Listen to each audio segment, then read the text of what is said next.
We're all used to the Windows mouse cursor. It works and that's pretty much it, but it's getting old and it's actually surprisingly easy to replace and make it look far better. And in this video, I'm going to show you how to upgrade your mouse cursor to something that looks and works way better. So without further ado, let's begin.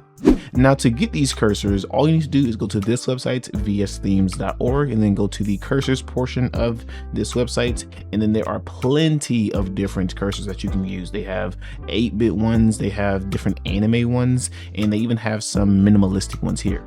Now, the one I specifically use though is Cursors Daughter White Circle on Windows. This one, in my opinion, looks the best, and I just wanted a circle cursor.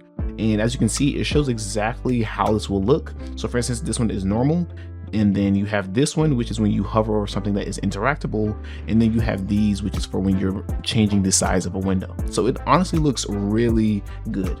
And then you just scroll down, it'll actually give you instructions on how to do this. And I'm going to show you how to do that in this video. So simply go to download file. And once you download it, you need to extract this to a folder in your files.